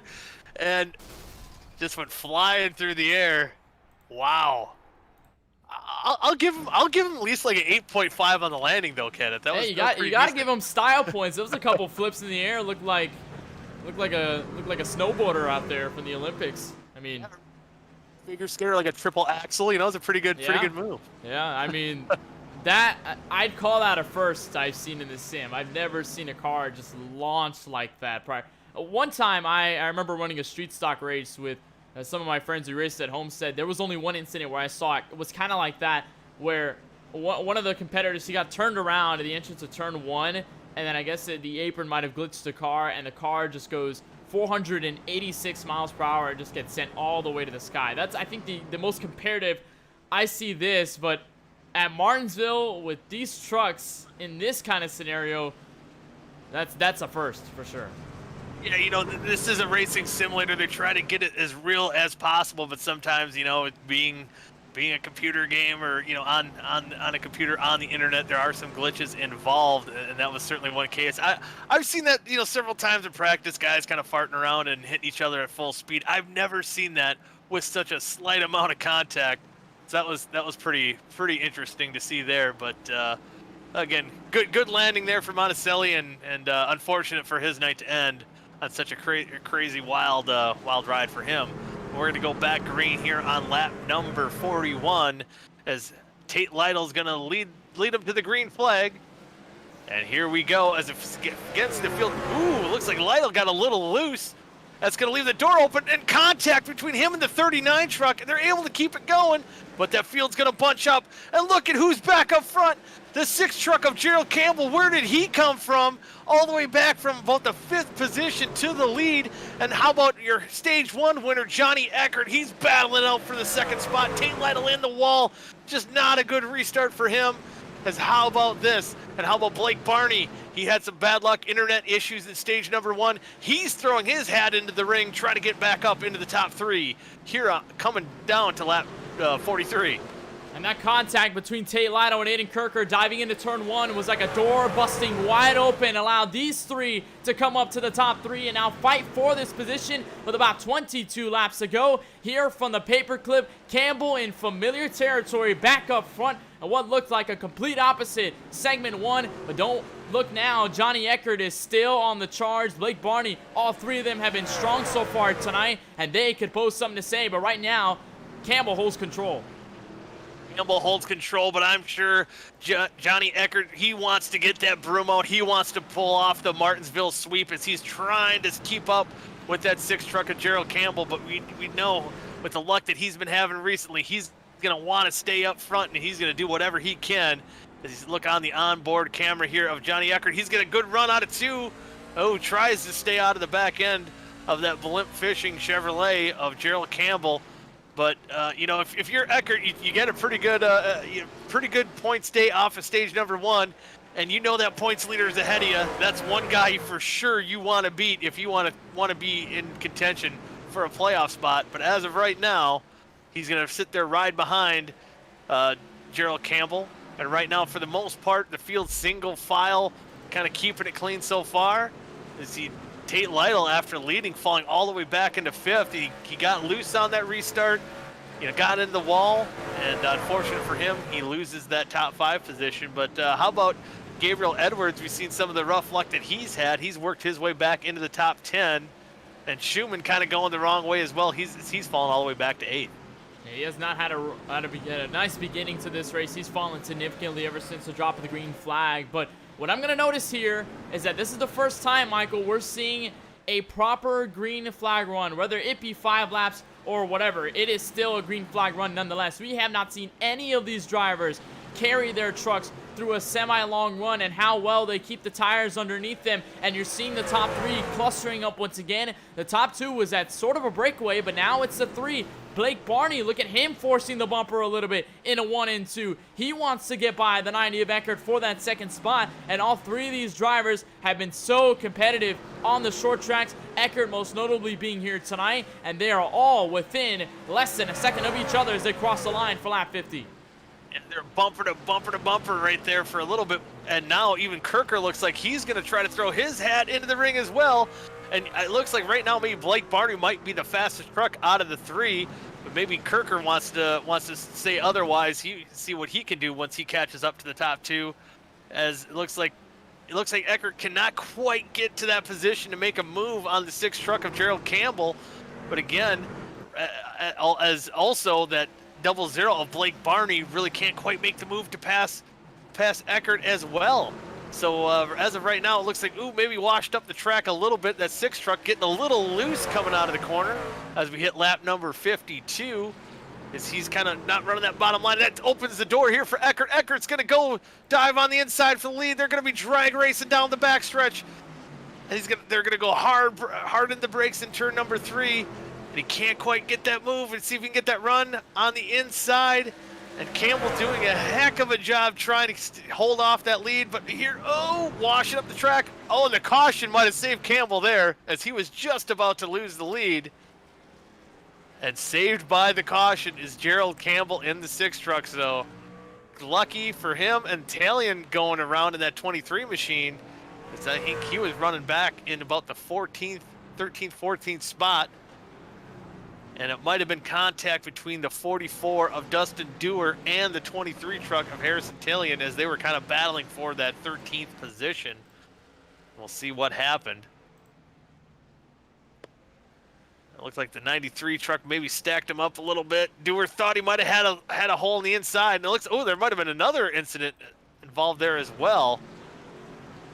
Looks like that is the 52 truck of Gabriel Edwards, and Austin Beers, a short track kid. Spinning that almost happened simultaneously out on the racetrack. So a lot of action going on there all at once. You see, it looked like he left that little bit of the door open. Dewar thought he could get underneath, and not quite enough room. As we've talked about how tight this track is, it's hard to sometimes it's hard to not take advantage of that little room, and sometimes it's hard to leave that little bit of that door open as well. It's very hard to do so here at Martinsville, and you saw it there. Once you give up that space, it gives that opportunity for the driver right behind you to duck low, and even if you guys make contact, try to merge, the driver's still there. He's still trying to force his nose under and at least make that move coming off the corner. That's exactly what you saw with Gerald Campbell and Johnny Eckert as they were battling door-to-door for the race lead. In the final segment of this race, you saw the 6 just wash up the track, hard on the brakes, maybe trying to make a diamond form across each turn of the racetrack, and that allowed the 90 to dig his nose in, go to the inside, and put that pressure, be side by side with him, and contend for position. I think we might have seen Johnny Eckert as the race leader if we stayed green, and that would have been a defining moment of the race if he was able to keep himself there. But a job well done by all 3 of the top 3, and this is the first time we see, I think, Mike, a proper aggressive battle for position. We haven't really seen this anywhere tonight. So because we've been plagued by so many of the yellows, that was the first proper green flag round we had, and that was a lot of fun to watch. It was a lot of fun indeed, Kenneth. I mean, man, Eckert's kicking himself if he was maybe just a foot ahead, or if he did something just a little bit different on the inside. But Campbell was just not giving up on the outside. That was a heck of a drive for him. Eckert was putting about as much heat as you could put on somebody, and was saved by the caution as well. but Campbell in that 6 truck able to stay in the lead. Eckert just short to take over that lead and potentially get that sweep, but he'll get another chance, as now we got under 10 laps to go, as I think we'll take the, if I'm doing math in my head correct, about 7 laps to go by the time I think we take the green flag, as I believe under this time by we'll get about 1 to go. Pace truck lights, still on? They're off. So going down to the 1 to go here. Who do you think, and who do you think is going to be the one to watch out for? Who do you got your eye on in these final few laps? Well, if that restart and that green flag run told me anything, it means that Johnny Eckert is dangerous in the semi-long runs. He is good here at Martinsville. And right there, that would have been a pass for the lead. I don't expect anything different. I think in this final segment of the race, if we get no yellows, Johnny Eckert will be aggressive, and he won't be afraid to put the bumper and take away that race lead from Joe Campbell. He wants the field go up high here, as Campbell's going to lead him to the green flag as he stays down on the inside. As they're coming down to the green flag on lap number 59, and here comes Blake Barney. He's going to get a good shot going down into 1. That might have hurt Eckert's position, but he's going to try to fight on the outside. Just hold on to that 2nd spot. But Barney, he's not going to relinquish either, as they dive down into turn number 3, side by side for that 2nd spot. No one's able really to get that clear-cut advantage, as right now diving down into turn number 1. Barney gets the 2nd spot. Ooh, a little bump for Eckert, I think from Kirker, and that's going to kind of flush him back into the 3rd spot. But right now, it's going to be a battle between that 00 and that 6 truck, and here we go. Barney's going to get that run. Look at how close he is going down to the turn number 1. It looks like he's going to try to get there, and he is. He's alongside of Campbell, who's going to win that drag race going down the backstretch. 5 laps to go down the back straightaway into turn 3, but will this allow Johnny Eckert to make that space down low and maybe freight train the 6 of Campbell and take away that spot, have another shot at this win? 4 laps to go. Textbook pass by the 00 Blake Barney as they're hard on the brakes once more, and now a caution late again in the running. This time, I believe it might have involved Dustin Dewar in the 44, and indeed it was. So another quick dash to the finish we'll have here, much like we saw in the first segment. Yeah, another tough break there for Dewar. We've seen him involved in the last caution there as well, as we've seen him go around, as he was battling right around there again. I think he was right around the 12th position. He was 12th, 13th position where he was running before. And let's see what brought that out. Oh, he hits the curb, the inside curve on the track, and ooh, hard hit to the inside wall. And that's been one thing we never really mentioned all broadcast, and really haven't seen much of that tonight.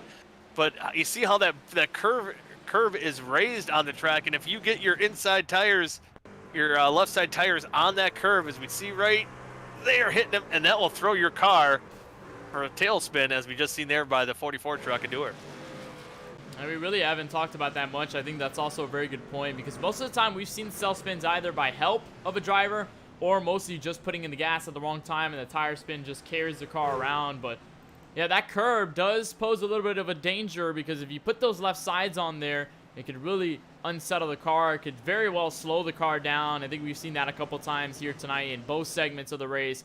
And then it can merely just get your car very loose, and especially with the grass, it's even worse. There, the 44 caught the part of the concrete, so it wasn't as bad, but with that grass, it doesn't even help at all. It really unsettles the truck, and at that point, Dewar went around, and now we are focused back to 3 laps to go on another restart.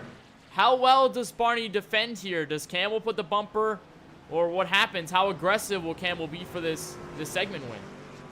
You know, I just by kind of watching these restarts, one of the more aggressive guys was that 00 truck of Blake Barney.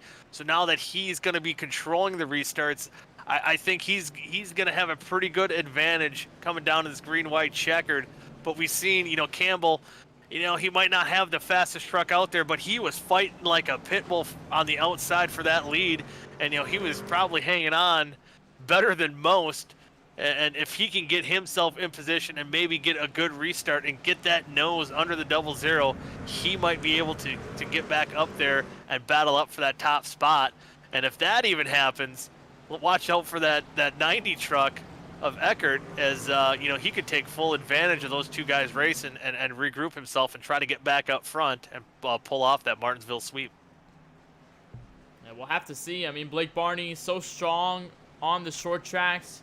But the only thing he doesn't have on the short tracks is a win. We saw him in contention multiple times here. Mike, New Hampshire, we saw him fighting for the lead. Dover, we saw him also with a strong run. Tonight could be the night that changes everything. Finally ending the short track stint here in the OSCA Truck Series with the checkered flag. I mean, how good would that feel? Getting off that momentum on the short tracks and then moving over to the next race of the season with a head of steam. I think that will mean a lot for the ID Racing machine. He just needs to defend the driver who has been successful all season long in Gerald Campbell, but we'll just have to find out as we've got the 1 to green signal by the pace truck. Yeah, one to green, and see if Barney can break through and get into victory lane. And a shout out to the sixth position truck, and that's number 5 of Dominic Keurig, as he's worked his way up into the 6th spot after a rough stage 1. But here we go. We're going to settle it out here with a green-white checkered. Blake Barney's going to control the restart. Can he get a good one? He's going to need it with those hound dogs behind him as they're going down to the green flag. Looks like the field kind of stacked up a little bit there. That might have helped as far. Oh, Campbell gets turned around by Eckert, and the caution will come back out here with just a few to go. So where it looked like it was going to be a great points day here for the 6 truck, maybe even in contention for the win, gets turned around on the first green-white checkered, and Eckert goes around under caution as he was the one making the contact with the 6 truck as well. So wondering what happened there as well once the caution came out. So there was a couple of incidents I think we need to take a look at to see what happened. And it looked like the 39 and just try to dive down. I mean, Eckert was trying to get what he could to try to get that 2nd spot and go for that win. And it stacked up behind him there. I wonder if that kind of hits the curve. Field kind of stacks up.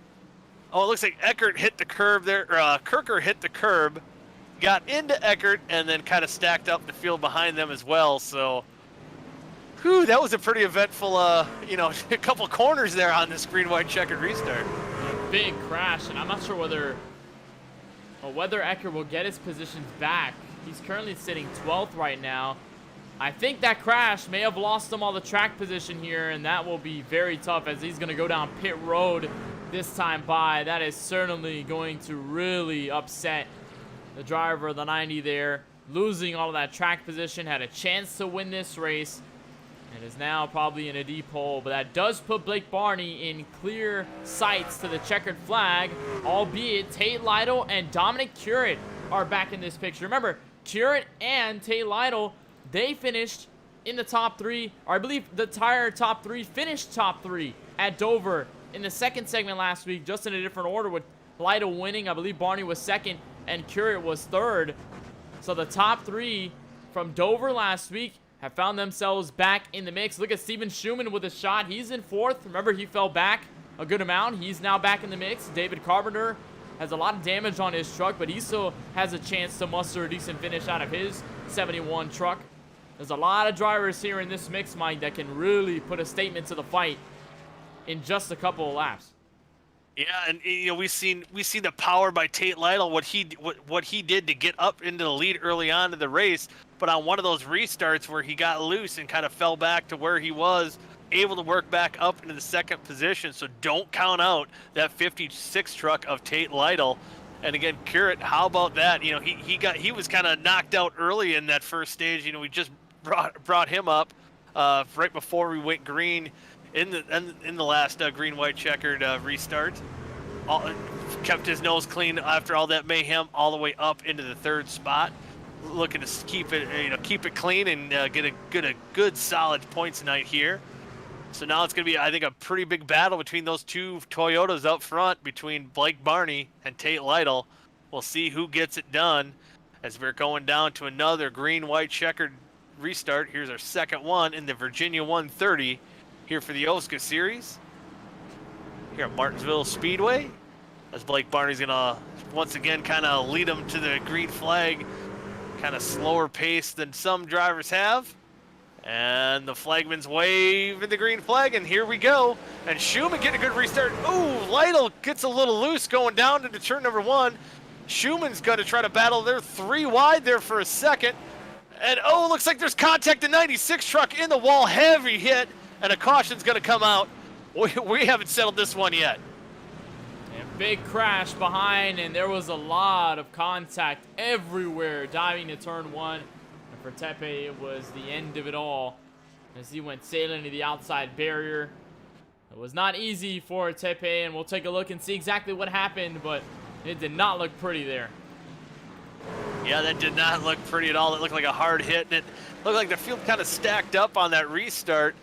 And you see, ooh, guys diving all the way to the inside of the wall, on the inside wall. That's not a good spot to go, and they wash up the racetrack. Tepe, kind of the victim of circumstance on the outside there, trying to kind of mind his own business from all the mayhem ahead of him. But he got involved, got turned around, and a hard hit on the outside wall, able to keep moving. Might have a little bit of damage on the front end, or might have some motor damage on his truck. Obviously, front end damage after that hard of a hit. And we'll see if he can, still salvage a run as he's now back into the 15th position. He'll be the last car on the lead lap once he gets waved around that pace car before we go back to green flag racing here. But it kind of looked like, Kenneth, that where maybe the stack up kind of all started from. We've seen how slow kind of Barney leads him to the green flag, kind of stacks the field up, and Lytle tried to get that good jump and kind of spun his wheels a little bit going down to turn number 1, and that kind of stacked up the field, and mayhem kind of ensued behind him.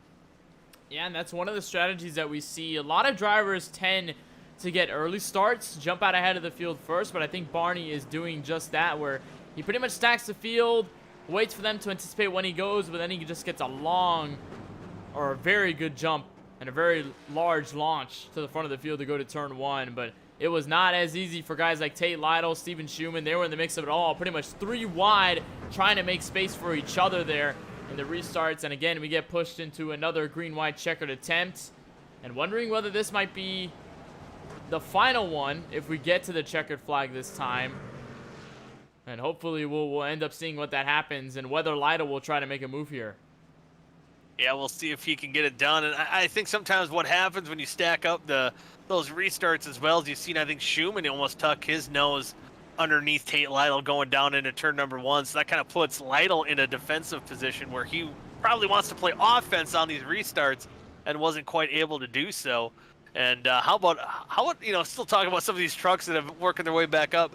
We've seen Gabriel Edwards in the 6th position, as now we're going 1 to green flag, and then Austin Beers behind him in 7th. Good salvage days here as well, as we've seen Edwards leading the race earlier on, and kind of getting spun out and going all the way to the back, working his way back up into that top 10. As we're about a half a lap away from going back to green to settling this one out. Let's see if Blake Barney can get one of those classic restarts.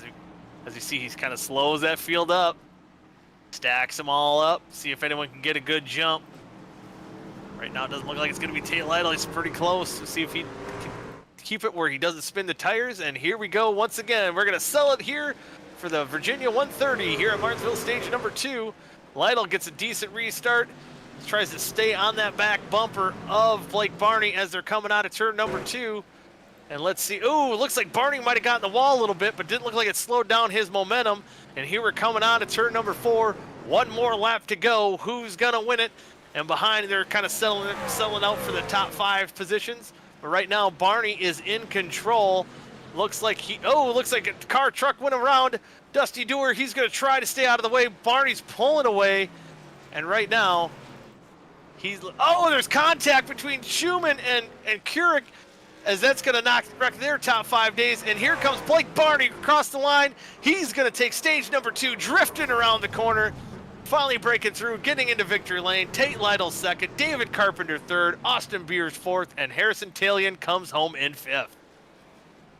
And that was a monstrous start. That's exactly what Blake Barney needed. No pressure from anywhere on the racetrack, just pulling away from the field. And finally, Blake Barney, with his short track consistency, finally captures a checkered flag in the OSCA Truck Series, and this will be a well-deserved burnout at the front straightaway. There it is, burning it right down in front of the virtual fans. And what a way to cap off the short track stint with a checkered flag in hand. Yeah, usually Barney's one of those guys that runs up front, ends up with the kind of the bad luck tonight. He finally breaks through, gets into victory lane. Again, a good run for Tate Lytle, running in that second spot. And if you're wondering where our points leader Gerald Campbell finished, he finished in 7th. So able to salvage that late incident as well as he was running in second. And almost thought there might have been, playing a little factor. We've seen that the 44 truck going around, but able to stay out of the way and let those guys battle for the finish. And but by that point too, it looked like Blake Barney was in control. And he definitely was, and now he burns it down. But we'll take a look at the full-fledged field results. Blake Barney with his first checkered flag of the 2021 season.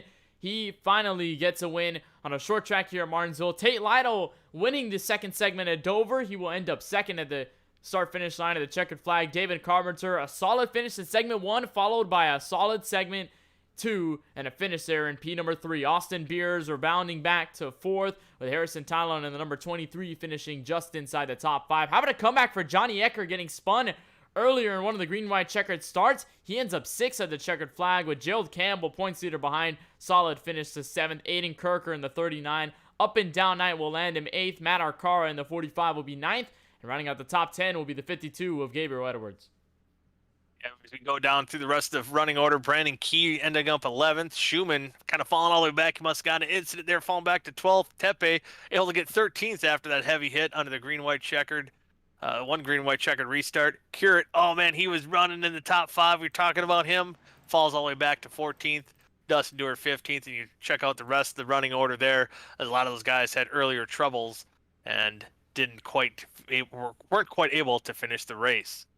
But it looks like we have a few guys here waiting to interview here.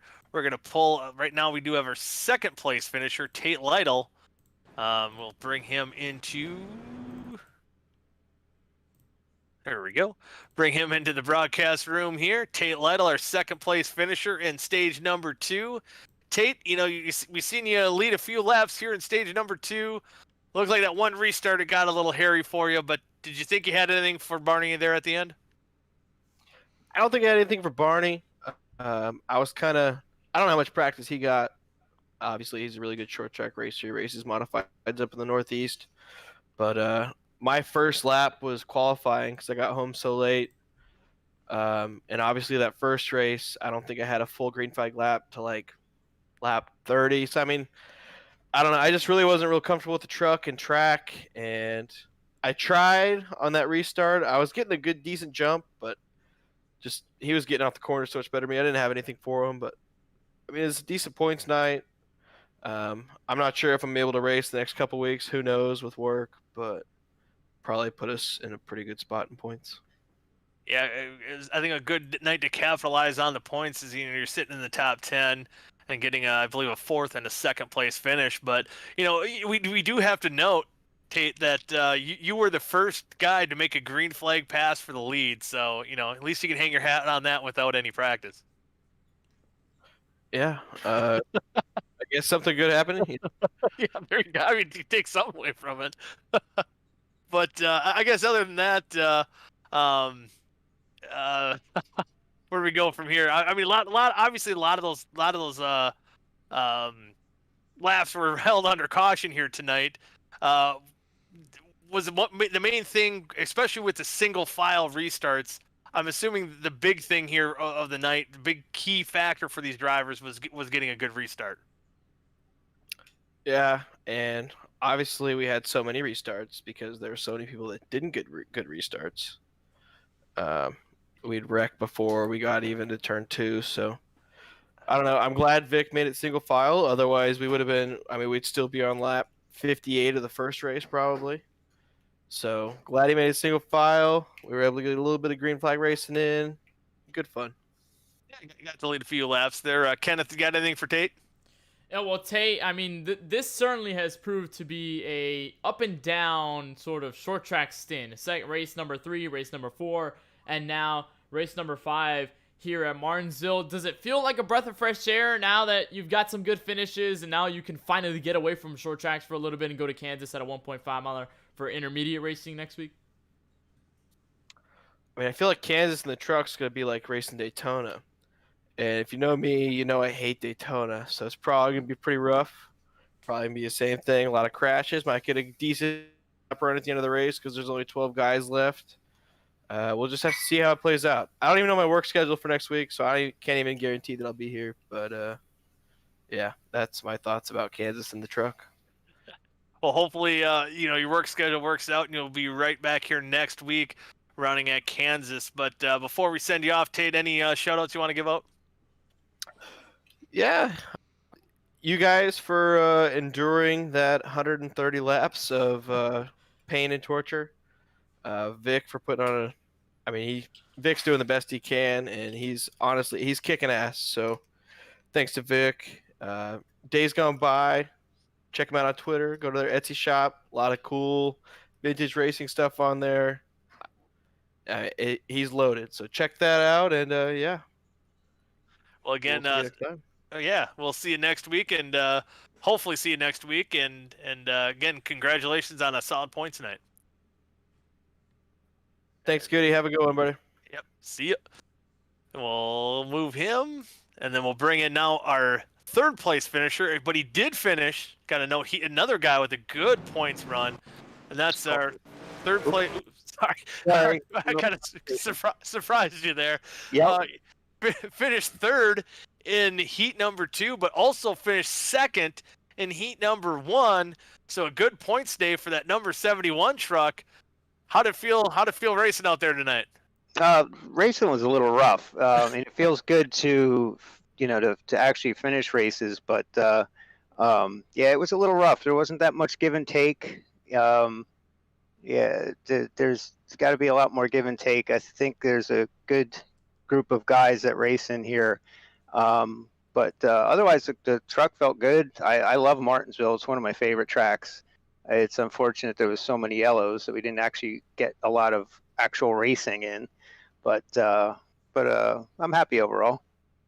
Yeah, happy overall that again, finishing in the top 3 in both the races here tonight. And also, we were noting that, a couple of you guys are running those Camping World sponsored trucks tonight. So hopefully you'll get that gift certificate for $100 at either Camping World, Overton's, or Gander RV. Yeah, absolutely. I think it's great what Marcus is doing, and I know I could use some brakes for my race car trailer, my real race car trailer, so that would come in really handy. Yeah, for sure. Yeah, anything can help for that. That's for sure. Kenneth, you got anything for David? Well, I mean, you said the racing was rough. There were so many yellows in this race. You spent a lot of time under your yellow. Was there anything that you kind of thought about, or to keep yourself occupied, to keep your mind going as you guys were pacing for most of this race?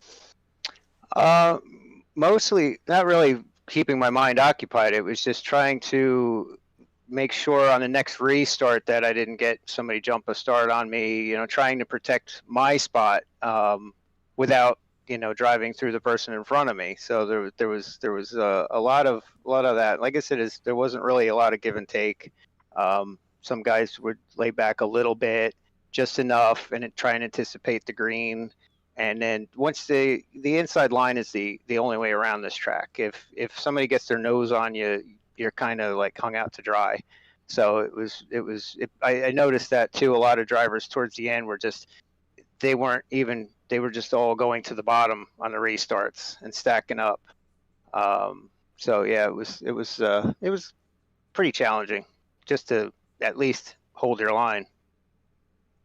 Yeah, and again, awesome job to salvage those finishes, and looks like your truck there was a little damaged there at the end of the race there as well, but she was pretty beat up in that second one.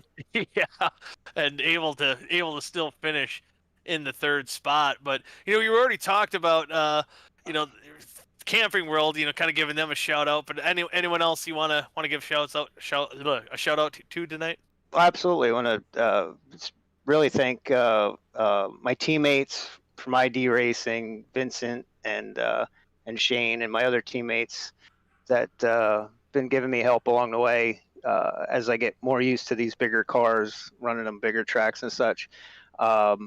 Also, my friend Greg Smith, who's my normal primary sponsor for Warner Smith Plumbing and Heating. But I told him he's getting off the truck tonight because there's a $100 gift card out there waiting for me. So, and Vic also for putting on this league, and you guys for announcing it, doing a great job. Oh, thank you. Yeah, hopefully, once you get that gift card, again, you get your breaks or whatever you need from one of those stores, and yeah, spend it wisely. Thank you very much. I appreciate it, guys. Yep, thank you. Take care. Yep. And that was David Carpenter, our third place finisher tonight. And again, we'll bring in our winner, Blake Barney. As it's usually for you, Blake, a tale of two halves. It looked like you actually were kind of gonna be in control of stage number one. It appears maybe internet issues or whatever happened kind of spurned you, but finally able to break through and getting into victory lane. That had to feel pretty good. Yeah, finally, man. I felt like we've had good speed every single week. I started 3 weeks in, but ever since I started, I had really good speed and could never really get it done. And finally, tonight we got it done. I had internet connection. I don't know what it is with my connection. I've been fighting it for a long time, but my Q bar always seems to go red and lags me out. But glad it stayed for the second race and we could get that win. Yeah, did you have any doubts once you were behind the I believe it was the 90 truck of Eckert and Campbell was leading? Did you know at that point when you were closing in on those two that you had a pretty good shot at victory? Yeah, at that time I was hoping it went green to the end because we could have had a good race, but didn't. But I was just not shifting and saving my tires the best I could and trying to stay with them. And then because when the tires got old, shifting was where it was at and was the faster way around. And I was just waiting for them to duke it out. I didn't want to really if the 90 got to run to the inside, I didn't want to run in the back of him and mess him up.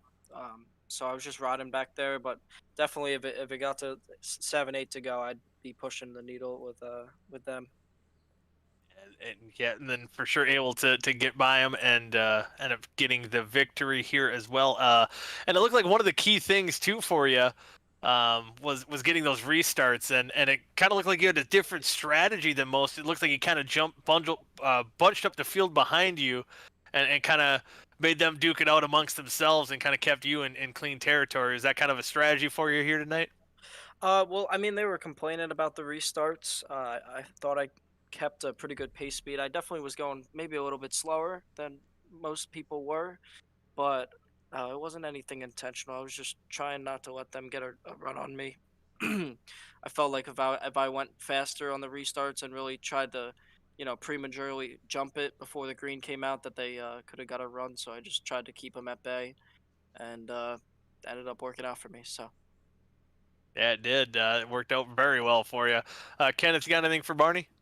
Well, I think what really defined the end of this race was that last pass to Gerald Campbell to set you up for all those restarts.